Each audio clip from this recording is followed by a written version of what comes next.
Tomorrow is Thursday Night Football. Bengals at Browns, the most anticipated Thursday Night Football game. I take that back. This is not an anticipated football game. This is probably going to be the worst Thursday Night Football game since week 2 of last year with the Titans-Jags. That was pretty boring. But I was watching that game on my phone at an Indians game, and man, that game was boring. Titans-Jaguars. So hopefully the Browns-Bengals game can be a little bit better than that, because this is going to be very boring unless Joe Burrow just lights up the Browns. So the key matchup for this Browns team, and we look at what they did wrong last week. They abandoned the run. Even though they were down, they didn't give the ball to their best player on the field. They avoided Nick Chubb, and they didn't utilize their weapons.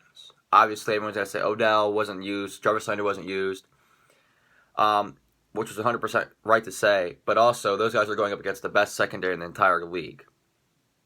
So you got to feed Nick Chubb, and they didn't. When they were losing by 3, they still weren't. When they were losing by 4, when they were only down by 4, they still weren't giving the ball to Chubb. And the league kept growing and growing, and they're still making Baker, who is probably the worst quarterback I've ever seen, continue to make throws that he's never going to make. And then you look at the Bengals. They should have won. Joe Burrow had a beautiful pass to A.J. Green at the end of the game. That was a touchdown, game winner. They called pass interference. That was a bullcrap call. It was very, very similar to the Sunday night call against Michael Gallup. I guess they're calling offensive pass interference out the wazoo, but they can't do it to Julio Jones. He pushes up every time. And also they're not going to flag Cameron Jordan, who threw punches, because it's the Saints. So the NFL is biased, in my opinion, during penalties. You know, Chase Claypool on Monday night had a huge push off. They didn't call it. And I'm the biggest Chase Claypool fan you ever meet. I'm a Notre Dame fan, and I love Chase Claypool. But they didn't call him for pass interference, but it's a clear push and shove. Michael Gallup uses his hand to get Jalen Ramsey off. They call him on pass interference. And it happened to A.J. Green. He did a little out route, and they called a pass interference, which it wasn't, and it cost the Bengals the game. And then Randy Bullock just shanks it, fakes a left calf injury, even though he held his right before. Like, when he injured it, he holds his right calf, and then the press conference says he hurt his left calf. That's how you know he's faking the injury. So now that the last 2 weeks are recapped, pretty much. That's the story of the Bengals. Joe Burrow looked great. Baker Mayfield did not. Browns did not run the ball. The Bengals attempted to run the ball. Both of their defense played okay. A lot of people say the Browns' defense played terrible, but considering who they went up against, the best offense in the league, in my opinion, in Baltimore, it's kind of not acceptable, but expected. And the Bengals going up against the Chargers, that is probably going to be a top 5 defense, facing very, very good corners. So you look at this matchup, like I did against the other teams, the Cowboys preview and the Chiefs-Texans preview.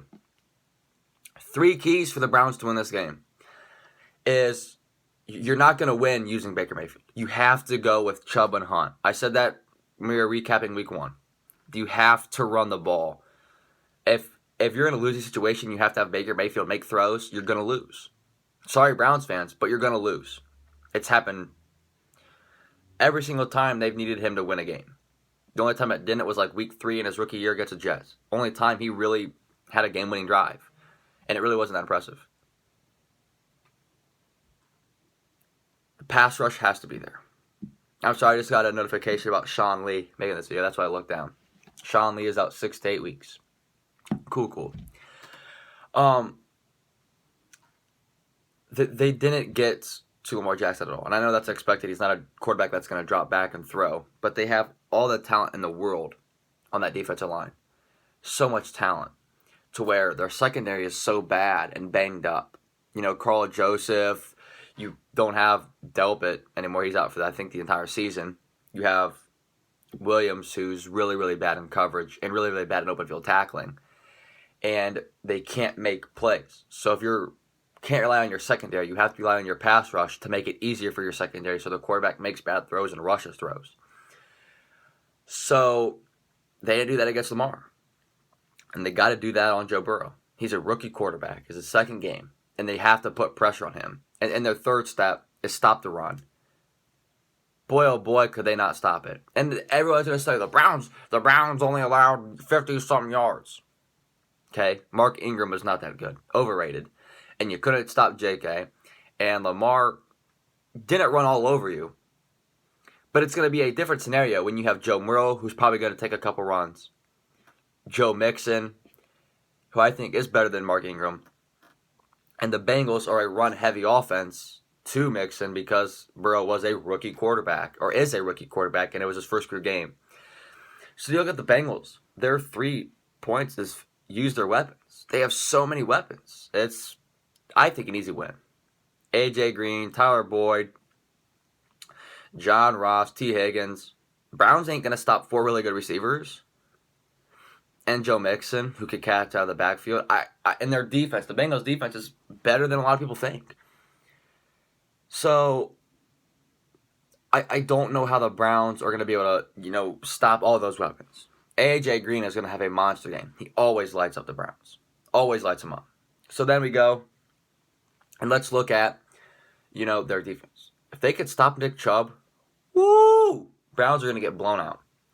And then their third step for the Bengals is they have to convert third downs. Against L.A., they really struggle to convert third downs, especially in that second and third quarter.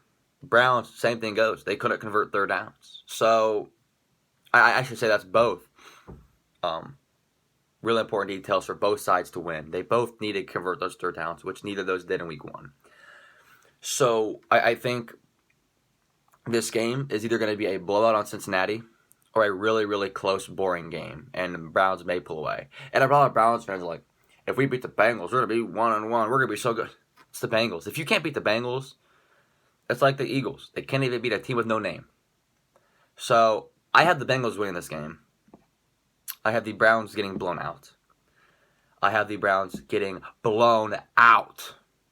Browns have no chance in this football game. If they do, it's because Joe Burrow's a rookie quarterback, and they do feed Nick Chubb the ball. Which, Kevin Stefanski is a retard of a head coach. Browns should never hired him. I made a video a long time ago about him and why I don't like him as a head coach. But all I have to say is Kevin Stefanski is a buffoon, and he is the worst head coach in the AFC.